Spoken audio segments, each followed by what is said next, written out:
Hi everybody, I'm back with more from Steven Pinker's Enlightenment Now, second chapter. We were just covering evolution. I'm going to cover the last paragraph of the discussion about evolution, and then we're going to go into the first little bit of talk about what information is and what information does relative to these opposing forces that we've discovered, entropy and evolution. This last paragraph is just so incredibly descriptive of the paradox of creation. The ironclad requirement to suck energy out of the environment leads to one of the tragedies of living things. While plants bask in solar energy and a few creatures of the briny deep soak up the chemical broth spewing from cracks in the ocean floor, animals are born exploiters. They live off the hard-won energy stored in the bodies of plants and other animals by eating them. So do the viruses, bacteria, and other pathogens and parasites that gnaw at bodies from the inside. With the exception of fruit, everything we call food is the body part or energy store of some other organism, which would just as soon keep the treasure for itself. Nature is a war, and much of what captures our attention in the natural world is an arms race.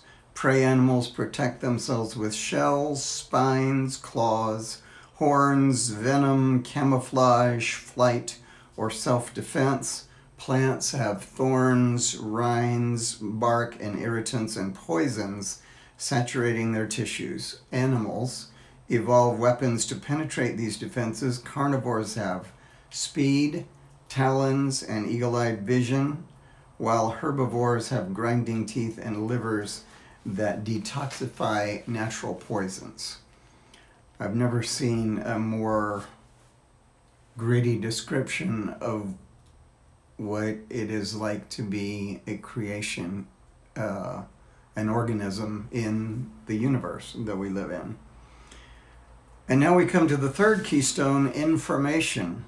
Information may be thought of as a reduction in entropy, as the ingredient that distinguishes an orderly, structured system from the vast set of random, useless ones. So now he goes into talking about systems that are random. Imagine pages of random characters tapped out by a monkey at a typewriter, or a stretch of white noise from a radio tuned between channels, or a screen full of confetti from a corrupted computer file. Each of these objects can take trillions of different forms, each as boring as the next. But now, suppose that the devices are controlled by a signal that arranges the characters or sound waves or pixels into a pattern that correlates with something in the world. The Declaration of Independence, the opening bars of Hey Jude, a cat wearing sunglasses. We say that the signal transmits information about the declaration or the song or the cat. The information contained in a pattern depends on how coarsely or finely grained our view of the world is. This is pretty cool.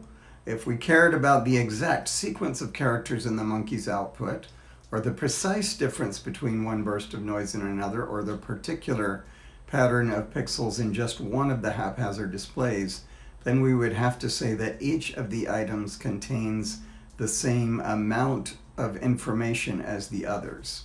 Indeed, the interesting ones would contain less information, because when you look at one part, like the letter Q, you can guess others, such as the following letter U, without needing the signal.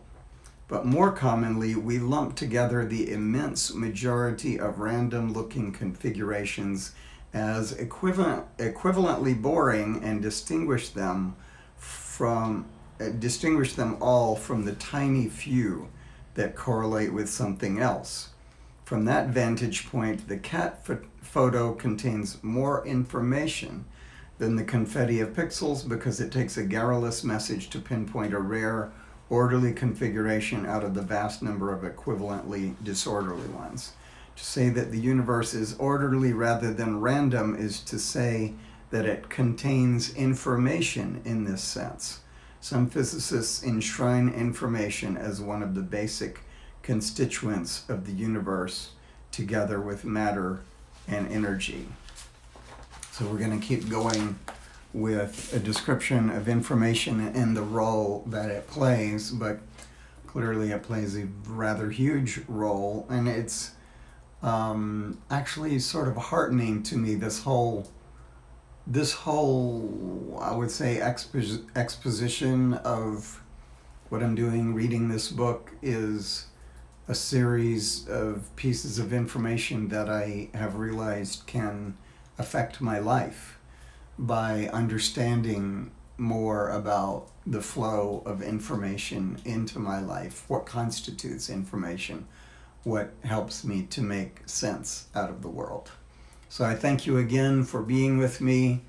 This whole series is going to be part of a larger project that I'm going to be announcing in the next couple of days.